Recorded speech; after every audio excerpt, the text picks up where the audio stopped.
বাংলাদেশ ভারতের পারস্পরিক নির্ভরতার সম্পর্ক ভারত এগিয়ে নিতে চায় বলে মন্তব্য করেছেন ভারতীয় হাইকমিশনার। সকালে সচিবালয়ে বাণিজ্যমন্ত্রীর সঙ্গে বৈঠক শেষে তিনি কথা জানান।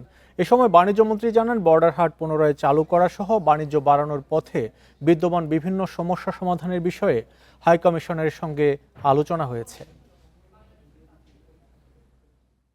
সোমবার সকালে সচিবালয়ে বাণিজ্যমন্ত্রী খন্দকার আব্দুল মুক্তাদিরের সঙ্গে বৈঠক করেন ভারতের হাইকমিশনার দীনেশ ত্রিবেদী।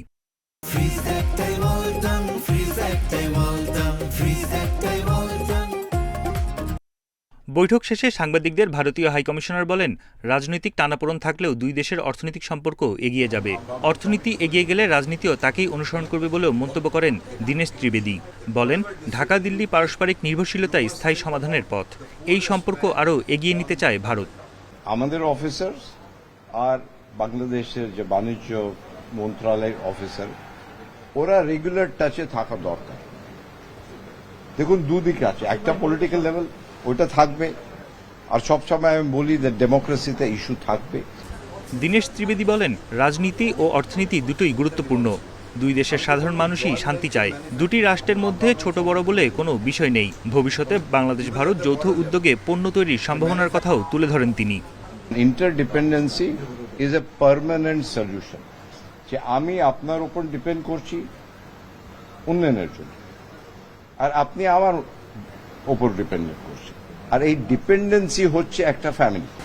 এ সময় বাণিজ্যমন্ত্রী বলেন, বৈঠকে দুদেশের স্থলবন্দর পুরোপুরি কার্যকর করার পাশাপাশি সীমান্ত হাট ফের চালু এবং স্থলবন্দর দিয়ে সুতা আমদানিতে নিষেধাজ্ঞা প্রত্যাহারের বিষয়ে আলোচনা হয়েছে। বর্ডার হাটগুলি পুনরায় চালু করা, তারপরে ল্যান্ড বর্ডার দিয়ে সুতা আমদানি যেটা এখন প্রহিবিটেড সেটাকে আবার পুনরায় চালু করা, সাবরুম এবং আরো দুই একটা রাস্তার ব্যাপারে তাদের আমাদের নজরে এনেছেন। এই সমস্ত নিয়ে আলাপ হয়েছে।